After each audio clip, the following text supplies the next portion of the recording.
Hi, guys. Hi. Hey, good morning. So Brian's gone for the morning. We have Wayne Morgret with Man in the Mirror. My apologies. No, this has been a great discussion. On air, we were talking about the changing definition of manhood in our society and identity as a man, how a lot of older men, younger men, and all in between are struggling finding their identity. And we loved what what Wayne shared on air on what biblical manhood is. I'm about to share it, but can you review that for us? It's just the word. What does it mean to be a real man in today's culture? And R stands for reject passivity. E is eternally invested. A is accept responsibility, and L is lead courageously. And we kind of reviewed and went back to look at when the definition of manhood started changing. Mm-hmm. And you said it was like late 80s? You go back before that. That was my personal experience. Especially with the media, you said. Right? The media. That's where the media changed. But you go back further to the World War II generation, and the men returning from war were distant. Where before that, the boys grew up on the farm watching their dads work. But the men got home from the war, they were damaged, they were brutalized, and they became a little more distant, and they left the home to go work. And the boys growing up didn't get to see what masculinity looked like, how to drive a fence post, how to drive a nail. And these things became a change. So not only war, but also roles started changing, and then the women's lib movement really took root. And then it really took a steamroller with media. With women and the way we've kind of redefined womanhood, as we try as believers to encourage our husbands and affirm our husbands, is it bad to be an independent, strong woman? No. Am I affecting him and his identity as a man? How do you reconcile the two?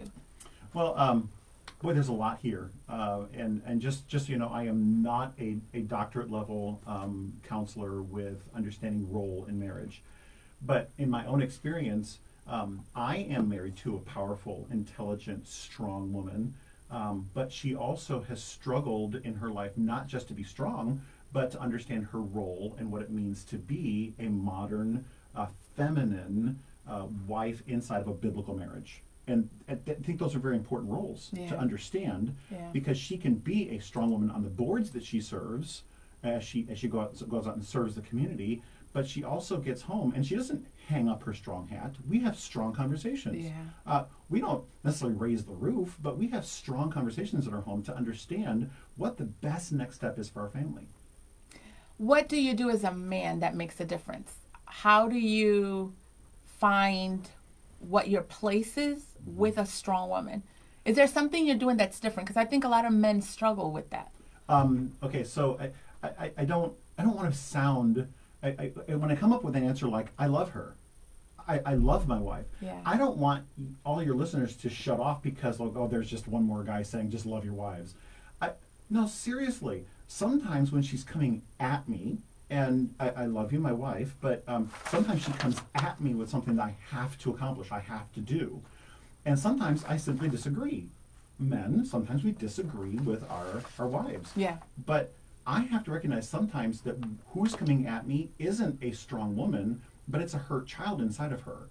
I know that there is a little girl inside of her that is hurt and wounded, and the action you take with let's say our daughters, isn't to yell back at them. We don't yell back at our children. And it was really impacted me when I realized that it was more natural for me to love my own children than to love my own wife. And that really hurt my heart as a Christian believer, because I wanted my wife to feel the exact same awe that my children experience with me. I now have a 15 and a 12-year-old, and they still have this trusting, honoring relationship with their father. They draw me into their lives and they ask me questions, and I recognize that there's a gap between the relationship I was having with my daughters and the relationship I had with my wife. I'm talking a lot, I'm sorry. No, this is good. So I recognize that what I need to do is take a lesson from my relationship with my daughters, and I brought that into my relationship with my wife, and I started simply looking through the anger for example, if my 12-year-old was angry with me, I didn't just start yelling back at her. I drew her in, started asking questions. I wanted to understand why she was angry, and then I ministered to her in her hurt. And I realized I wasn't doing that with my wife. And so as soon as I changed tacks with my wife, I understood to draw her in, even though she's angry. I want to quote my dad right now. How do you hug a porcupine? Very carefully. To draw her in sometimes feels dangerous because we don't want to be yelled at by our spouses. Yeah. But to draw her in and hold her and love her and walk her through her anger, because underneath, remember, anger is a secondary emotion. Yes. Behind the anger is something else. And I had to find out what that was. So to approach your wife in the way that you do, you have to come from a position of strength and Confidence. Who I am. Exactly.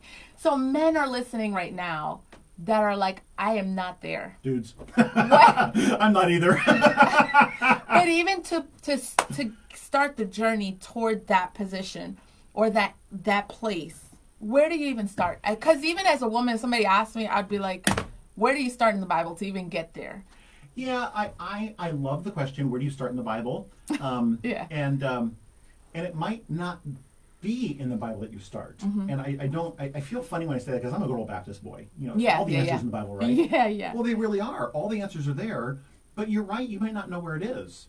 Does somebody you know where that is? That's the question. And Wow. somebody you know, so here's the first prayer. Lord, I'm screwed up. That's the start of your prayer. Lord, somebody out there, you've put somebody out there that will help me through this. I don't know who that is right now. I'm going to sit here and just think about all the people I know, and Lord, you're going to cause a blinking red light to come up over top of their heads in my own thoughts and prayer, because I need your help to find that guy who's going to walk me through this. Now, the next call is awkward, right? It's almost like, hey, Joe, will you be my daddy? Yeah. That's a conversation men never have with somebody else. But we all the time say, hey, dude, you want to hang out? Can we grab a cup of coffee? I love the special at Bob Evans. Do you want to go with me to grab a sunshine skillet? That's the moment that the guy on the other end, he knows full well that you just don't just want to hang out. There's something on your heart. Yeah. And that's okay. That's okay. He gets to say yes to that breakfast, knowing full well that he's saying yes to having a conversation. Oh, that's good. And for men or women who are listening who are like, I don't know who I could call that would be there, that's where you come in.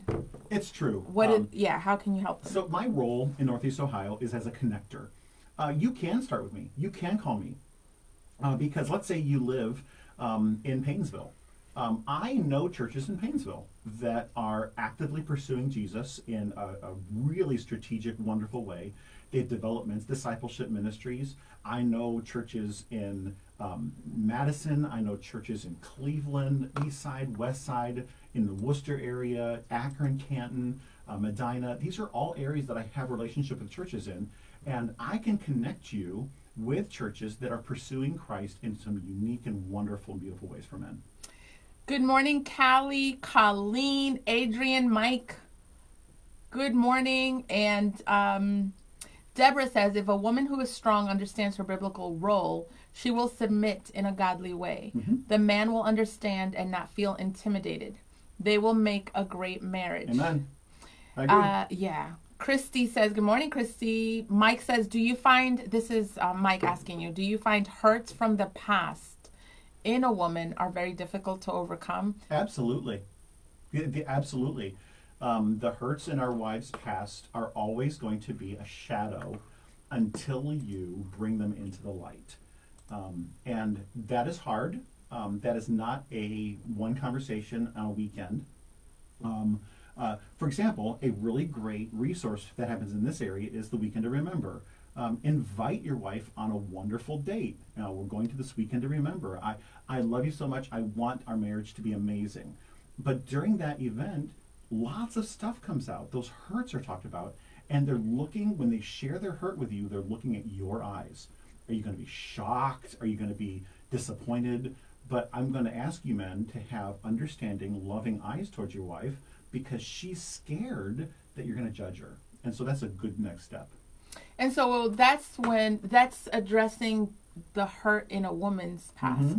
But you brought up toward the end of the show, hurt in a man's past. It's true. And I'm going to be honest, it sounds so messed up, but those are scary to address. Scary. As a wife. And you want, what do you do as a wife? Can I ask you a question? Why is it scary?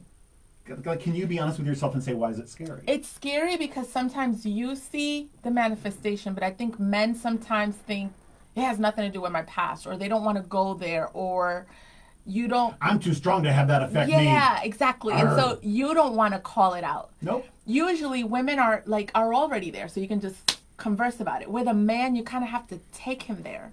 No. Well, I'm just going to simply disagree. Really? I don't think you have to take a man there. I think where we fail in relationship is that we're so quick to tell the other person how they're feeling that we don't really take time and energy to tell your husband how you feel. When you behave this way, it makes me feel like da da da da da da da. And come on, our job as husbands is to respond in a loving and godly way to that. And so if we do this well, men, we listen to our wives tell us how they feel, and then you reciprocate and say how you feel. And you go back and forth, helping each other understand what the complexities are.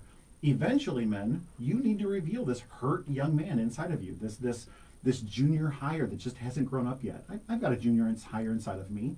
I don't want him to grow up. I like that quirky, weird dude that's inside of me. But I don't want to be him all the time. And so if I let my wife in and see that part of me, I'm afraid I'm going to get shamed. That's why I don't do it. But women, if you keep on coming at your men, they're going to keep on hiding that part of who they are from you, and they're just going to come back at you with anger, with resentment. Yes. Well, don't do that. So don't come at your husband thinking that you're going to fix them. You're not. Come towards your husband, draw them into your hurt, and on that foundation of trust, he can and will eventually share his hurt. So then you don't have to say, I think your anger has a lot to do with, and then go back to their childhood. You're saying it'll come up by itself. It has to eventually. Yeah. Or, quite frankly, you need to put your marriage on a trajectory where that's possible. So I talk about this all the time. Atmosphere, your marriage atmosphere is created by both of you. So I tell men who have hurt wives, you need to create an atmosphere in your marriage where she can heal. You can't heal her, but you need to create an atmosphere in your home where there's trust, consistency, love, acceptance, drawing in. Eventually, she will start sharing that stuff that's inside of her and create some intimacy for your relationship. You shared an interesting, I've never heard of this expression toward the end of the show. You said it's okay to, you said divine something. Conspiracy? Divine conspiracy. This was for the women who want to help, and it was a very tangible way to help. What's divine conspiracy? A divine conspiracy is a distinction and a difference between a conspiracy and manipulation. Yeah. Oh, yeah. So, and we need help with that. So we need to find a way to honor how women are constructed. Yeah. You know, they're designed a certain way, and it comes out in our behaviors, right? So men struggle with anger. Women struggle, honestly, very often with this feeling that I have to control. I have to fix this. Yeah. Men are accused by women of being fixers, but women are fixers too. But they use manipulation as a tool to fix things. And I said, and in my heart, I'm looking at manipulation going, it's damaging. It hurts men to watch their wives become manipulative because that manipulation is coming at their face. It's coming at them. This is different. This is taking all of that heart, because you don't want to manipulate your husband because you hate them. Honestly, you love your husband. Yeah. You want them better. You want them fixed. And so you enter into it with a good heart, but it doesn't communicate love to the man. And it makes things worse. It makes things a lot worse. And so, but you take all of that love, all that passion, all that compassion, You take all of that and you take it to the Lord first, and if you have to complain, go ahead. If you want examples of good complaining in Scripture, go to the Psalms. Yes. Oh my goodness, great complaining in the Psalms. Yeah. You launch all of that complaining right to the Lord, because He loves you and is going to forgive you very quickly. And then you slowly get to, but you, O Lord, love him more than I do. But you, O Lord, are great and compassionate and loving. And so you get to the part of the Psalms where you are starting to trust the Lord in your husband's life. And then the divine conspiracy does continue when you call up a godly friend and you say, I have been hurting. I want so much for my husband to do well in life. You do not gossip about your husband. You do not share secrets of your marriage. You do not try to manipulate this man into doing anything. You just lay on him. I've been praying for my husband. I've been praying for you, that you would be able to reach out to him. And I'm uncomfortable in this conversation, so I need it to be a short conversation. Would you please pray about how you could impact my husband's life? And he'll say yes or no. Yeah. Based on his own passion in his life. Yeah. But usually, if he's a godly man, what do we say? He'll say yes. Yeah. I'll pray about it. Yeah. You can't control the outcomes at that point. I love that, because men, and correct me if I'm wrong because I'm not a man, but I've noticed that men struggle not just identifying when they need help, but going and getting it. Like telling somebody, yo, can you help me? We don't ask for directions. Connecting. And yeah, that too. Oh. And so because I felt I'm just sorry.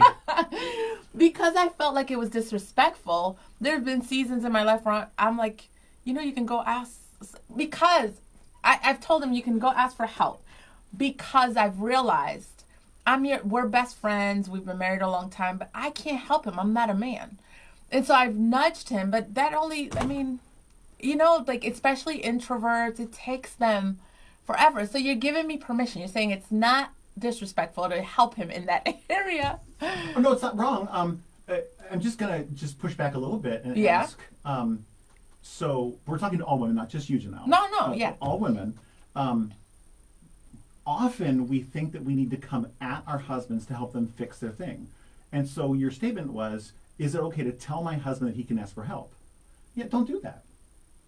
Don't do that. Don't tell your husband. Because it feels then that you're just watching him struggle.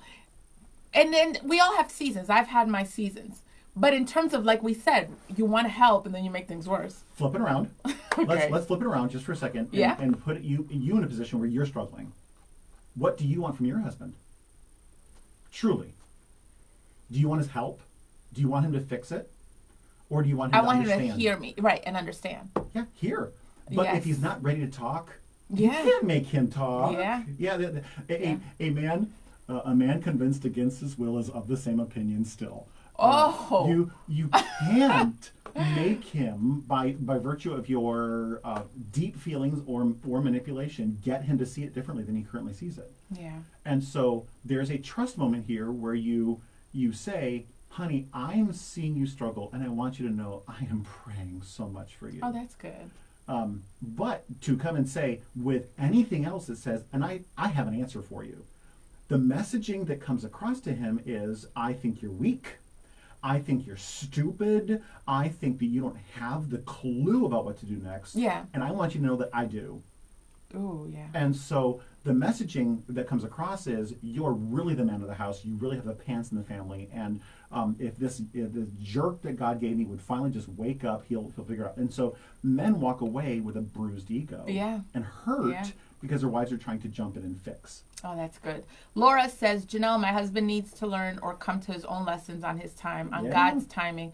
It's always him and God moments. But you know what, though? I've been Amen, talking. Laura. Amen. I've been talking to a friend of mine, and we talked a little bit on air about this. What's difficult about that is that in the process, you could be getting hurt, or the kids could be getting hurt. Or you also feel like, man, if I cared, I wouldn't just sit and just be like, well, he'll figure it out and he'll come to his own timing. So here's the conversation. Instead of making it about him at that Yeah. moment, the conversation starts this way. Hey, honey, today I saw you really bite the oldest child's head off. Yeah. And that hurts me personally, because I see just how much value that child has. And I just beg that the Lord shares that with you, because if you truly saw the value of this child, you would never yell at them like that. Yeah. Now, did you try and manipulate? Did you try? No, you're just sharing how you feel. Yeah. It hurts you. And I think that's where you start. You share That's your good. own feelings and don't try and tell him how he feels. That's good. Christy says, why is life so messy? Been in a marriage for 36 hello. God bless you. I've been in a marriage for 36 years, constant construction zone, especially since the kids came. We have 4 starting in 87. Woo! And when you feel like you're out of one season, or even when you feel like you got through your season of being difficult, then it's his turn. It's like a constant. And now here's the brutal biblical reality of what you just said. These are light and temporary trials that will disappear like a vapor, because this world is so temporary. And yes, it's a constant construction zone. You have to ask yourself a deeper question: what is God constructing? It's all designed to make you a better person. Then I say to the difficulty, praise God for the difficulties, even though it's so difficult.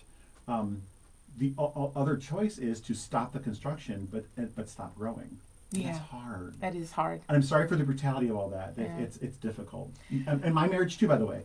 I feel that we're on year 22 of constructing something. Yeah. And I've got to trust that there's 2 rocking chairs on our porch when we're 85 years old, and she's the one sitting next to me. That's my promise to my wife, that she's sitting in that rocking chair next to me when we're old. Mike says, so many times the argument or disagreement is not the issue being talked about at the time, but huge underlying issues that should and need to be talked about previously, but never too late in my experience. Then God bless you. Thank you. He goes on to say, I'm guilty of communication breakdown, and it really messes things up. That's true, Mike. Yeah. Tamar says, yes, I love the construction metaphor. Yes. Matt, good morning, Matt. He says, what if your wife is very emotionally unavailable, and the way I see her lash out at me and the kids hurts? Mm-hmm. Then when I address her, she says her mind with an attitude. She speaks her mind with an attitude and walks away, never wanting to have the hard conversations with me. Okay, you and I need to have a cup of coffee, and I need to share the stories about my Puerto Rican wife, who's very strong, very passionate, very, very fiery. Yeah. And yes, sometimes that makes her unavailable because she's also an external processor, and she's always talking off the top of her head with great fire. And over the years that we've been married, I've had to see that as just her process. That's her process, not yours. Your process is different than that. And giving my wife a safe place to speak the rest of her mind, not just the top crazy stuff, but speak the rest of her mind, that has really advanced our relationship. But with Matt, it reminds me of, I think you brought it up this morning, the porcupine. Was it you? Mm-hmm. You can have seasons, long seasons, where it's difficult to approach them. You said fear is always a secondary emotion. No. Anger is always a secondary emotion. You know, it's easier to approach somebody when they're like, I'm right? hurting. He's saying there's underlying issues. And so how do you break through? Is it safe to say there are some seasons where you just can't and you just have to wait it out? Some seasons, I recognize that the person that had to get fixed was me first. I knew that my wife was the one that really had, this sounds awful to say out loud, but my wife was the one that was bringing the anger to the moment, but I wasn't giving her a safe place. So I was actually geared up every single day as I walked in the door to find out what is she ticked about today. And honestly, men are the thermostats. Women are the thermometers. Mm-hmm. I set the environment for my house, and I didn't know it, but I was setting the tone when I walked in going, how is she going to be ticked off today? And then she'd get ticked off. In a lot of ways, I was self-fulfilling a prophecy that she was going to be mad at me today. I don't want to admit that in the moment, but here after the fact, we've worked through a lot of our construction zones. I have to say that I had the power as a husband to set the environment at home where she could heal. Oh, I love that. And before we go, Wayne, I'm trying to get the link to reach you. For those listening now who want more help, I think people love when they heard you say a cup of coffee with you. Yeah. But you can't meet with everyone. So how can people reach out to you, and what kind of resources will they find if they reach out? Let's every one of you send me an email. WayneMorgred@manofthemirror.org. It's very easy. Every one of you. You need to have a cup of coffee with somebody, Yeah. whether it's me or somebody else. And let's just do some work. Let's do some work together. Let's figure out who that next person is. And let's trust the Lord with that next step, because God can do it. That's great. If you can also go to brianandjanelle.org, and I'm going to find this link, and I'm going to send you the information to reach out to Man in the Mirror. And that goes for men and women can reach out to you, correct? Yep. This is good. Thank you, Wayne. This Hi, was Bob, awesome. with the Pregnancy Center. Was that Yep. live? Yeah. Yeah, Bob was on. Tamar. Bob Hershey. Tamar says, yes, our energy is real. We are responsible for the well-being of each other. Laura says, yes, he can. Robert says, oh, shoot, stepping on my toes. Ouch. Sorry, buddy. Yeah. Matt says, I'm willing to have coffee. And funny, she is Russian. I guess his wife Nice. is Russian. That is cool. That is super cool. Good morning to everyone. Thanks for joining us. Way Morgan from Man in the Mirror. Love Reach y'all. out to him. And if you forgot the information, go to brianandjanelle.org. We will make sure to connect you to him, because we love men. And you said when you fix a man or you minister to a man, you minister to everyone. Everybody. It affects the wife, the Yeah. kids. It's strategic. Man first, then the family, then the marriage, then the family, then the church, Yeah. then the community. That's awesome. Bye, God bless. guys. Hasta luego. Oh, sorry. I'm over here trying to figure this out, y'all. I got it.